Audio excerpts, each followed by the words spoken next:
नमस्कार साथियों। दुनिया को फिर से चौंकाने वाले हरकत फिर से डोनाल्ड ट्रंप किए हैं अभी। जैसे कि हार्वर्ड जो यूनिवर्सिटी है, वर्ल्ड का one of the famous university में से आता है और लाखों स्टूडेंट का सपना होता है कि एक दिन जो है हार्वर्ड यूनिवर्सिटी में पढ़ेंगे।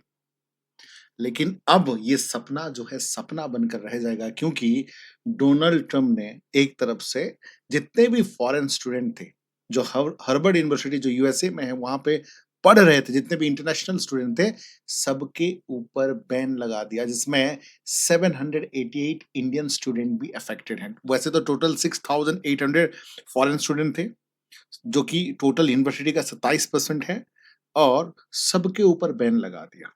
ठीक है, आइए समझते हैं कि किस वजह से बैन लगाया था, उसका इम्पैक्ट क्या होगा, स्टूडेंट के प्रति इम्पैक्ट क्या होगा, लोगों का रिएक्शन क्या है, अदर्स ऑर्गेनाइजेशन का रिएक्शन क्या है, और इकोनॉमिक और पॉलिटिकल इम्पैक्ट क्या होगा, और क्या इश्यूज था, क्या ऐसा इश्यूज था जो कि पूरा फॉरेन स्टूडेंट को कंप्लीटली बैन कर दिया गया। क्या ये यूएसए का रिपुटेशन को डैमेज नहीं करेगा? क्या वर्ल्ड का जो हार्वर्ड यूनिवर्सिटी है, इतना बड़ा यूनिवर्सिटी है, क्या जो एक तरफ से कह सकते हो कि ब्रेन ड्रेन, जो टैलेंटेड स्टूडेंट आने वाले थे यूएसए, वो कनाडा, यूएसए या यूके नहीं चले जाएंगे? तो ये क्या यूएसए के फायदा के लिए हो रहा है या यूएसए यूएसए का नुकसान के लिए? मुझे तो लगता है कि ट्रम्प जो है यूएसए का फायदा के लिए है या यूएसए का नुकसान के लिए है। वैसे भी ट्रम्प की जो अजीबो-गरीब बहुत सारे हरकतें हैं, मैं डिस्कस करूँगा, बट अभी डिस्कस करते हैं कि हार्वर्ड फॉरेन यूनिवर्सिटी के साथ क्या हुआ। देखिए, दरअसल क्या हुआ कि यूएसए गवर्नमेंट जब से डोनाल्ड ट्रम्प आया है, एक तरफ से ह हार्वर्ड यूनिवर्सिटी एंड ट्रम्प के बीच में चल रहा है, एक तरफ से। मतलब हमेशा ही बहुत सारे इश्यूज़ हैं, जैसे कि जो फंडिंग था, 2.3 बिलियन फंडिंग था जो हार्वर्ड यूनिवर्सिटी को देना था, ट्रम्प ने उसको रोक दिया है, और किसी भी प्रकार का एकेडमिक फ्रीडम के लिए मना कर दिया है। उसके साथ-साथ जो है, ट्रम्प ने धमकी भी दी है कि जो टैक्स छूट मिलती है, टैक्स एक्सेप्शन जो मिलती है गवर्नमेंट की तरफ से, वो हटा दिए जाएँगे, ठीक है?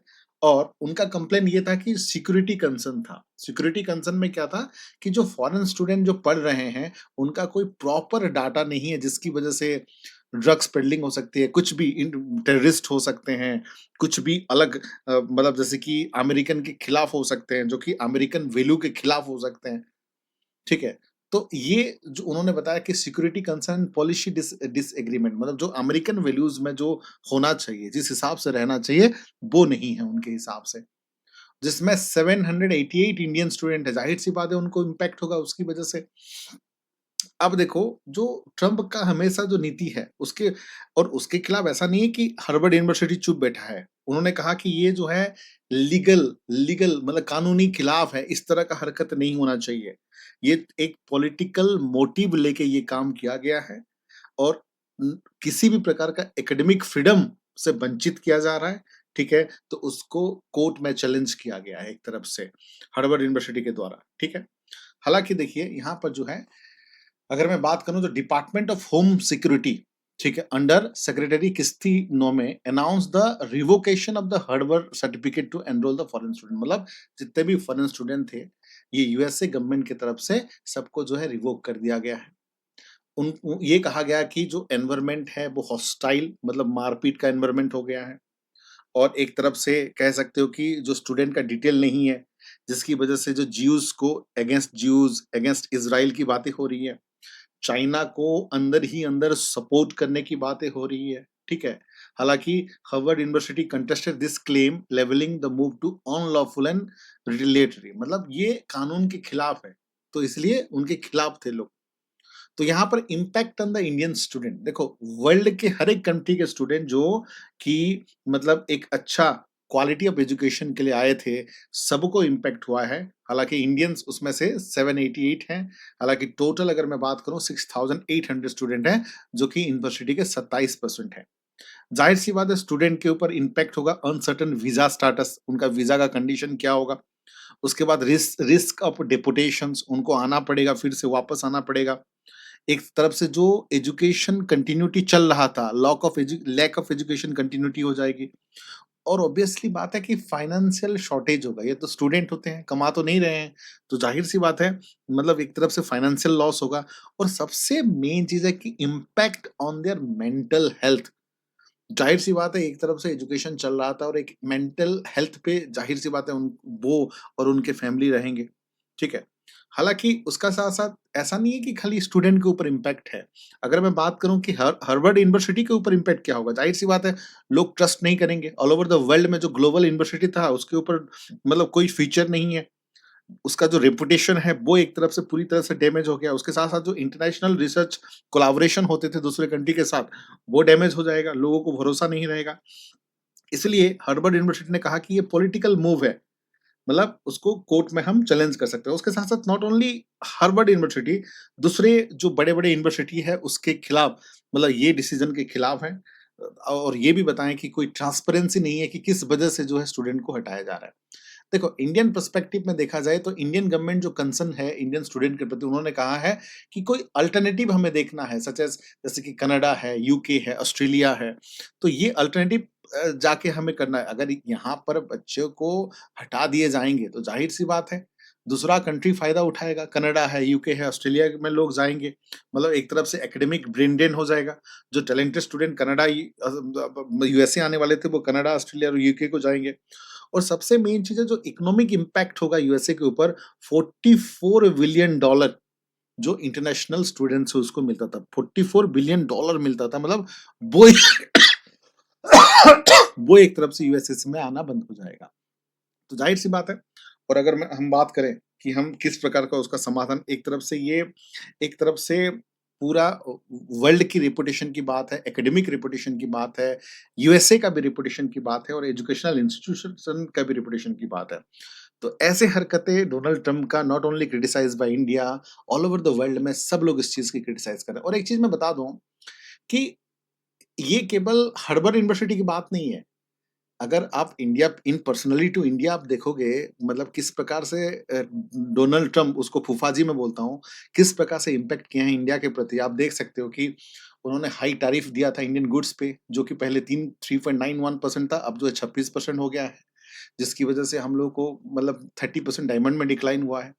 और चीज़ें ये चीज़ें कहाँ से शुरुआत हुई थी? रशिया यूक्रेन वॉर में हम जो है रशिया को सपोर्ट किए थे जबकि यूएसए और जितने भी यूरोपियन कंट्रीज़ हैं वो जो है रशिया के खिलाफ थे, तो हमने सपोर्ट किया था इसलिए जो है खुन्नस में बैठा हुआ है। तो यूएसए और इंडिया के बीच में रिलेशन आज के डेट में इतना अच्छा नहीं है, उसका बहुत सारे रीज़न है, उसमें से ये 2 रीज़न है। 3 नंबर रीज़न ये है कि हमने जो है ज़ीरो टैरिफ डील किया है यूके के साथ। यूएसए करना चाहता था बट हमने यूके के साथ किया है इसलिए खुन्नस में है। उसके साथ-साथ जी20 समिट में जो है इंडियन जी20 समिट जो है न्यू दिल्ली में हुआ था 2013 में जिसमें अफ्रीकन यूनियन को परमानेंट मेंबर के हिसाब से रखा गया विदाउट कंसल्टिंग द यूएसए इसलिए खुन्नस में बैठा हुआ है यूएसए। उसके साथ-साथ हमने क्या किया था कि डिजिटल टैक्स लगाया था यूएसए की कंपनी के ऊपर जैसे कि गूगल है, अमेज़न है, देन मेटा है, तो ये सब पे। उसके साथ-साथ जो है जो एक तरफ से कह सकते हो कि जो 5th जनरेशन फ्लाइट है, जिसको F-35 जेट कहा जाता है, जो कि यूएसए का है, तो ये मतलब चाहता है यूएसए कि इंडिया उसको खरीदे, बट हम लोग ऑलरेडी S-400 खरीदे जिसको सुदर्शन चक्र भी कहा जाता है रशिया से, जो बेहतर भी काम कर रहा है और कम पैसा में भी मिल रहा है। तो हमने ये डील भी नहीं लिया इसलिए भी खुन्नस में है। उसके साथ-साथ जो है ट्रम्प हमेशा जो है जब से सेकंड टाइम में आया है अमेरिकन फर्स्ट पॉलिसी पे काम किया है। मतलब अमेरिका ही उसके लिए सब कुछ है, बाकी कंट्री उसके लिए मायने नहीं रखता है। उसके साथ-साथ पाकिस्तान को जानबूझकर सपोर्ट करता है ताकि हम लोग जो हैं उनके अगेंस्ट में हों। उसके साथ-साथ जो है एप्पल पे हाल ही में एप्पल आईफ़ोन पे 25% टैरिफ लगा दिया। अगर यूएसए के बाहर अगर प्रोडक्शन होगा तो 25% टैरिफ लगेगा। हालाँकि जो एप्पल के सीईओ टिम कुक उन्होंने ये कहा कि अगर 25% देना पड़े तो वो देंगे, लेकिन इंडिया में ही करेंगे क्योंकि अगर यूएसए में करेंगे तो 3 टाइम्स जो है इंडिया में प्रोडक्शन करने से जितना उनको पैसा खर्च हो रहा है यूएसए में करेंगे तो 3 गुना ज़्यादा होगा। उसके साथ-साथ जो प्राइवेट रेमिटेंस है, जो निजी प्रवेश है, यानी कि जो जो यूएसए से कमा के इंडियन ला रहे थे पैसा, उसमें 5% टैक्स लगा देंगे। हालाँकि 5% से कम करके उसको 3.5% कर दिया है। उसके साथ यही बात मैं कर रहा था कि ban on the Harvard international student.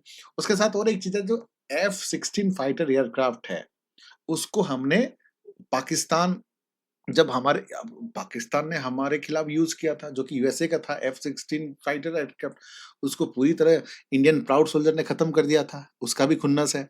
उसके साथ-साथ हम लोग का रिलेशन यूएसए रशिया के साथ बहुत अच्छा है, जिसको यूएसए को हमेशा दिक्कत है।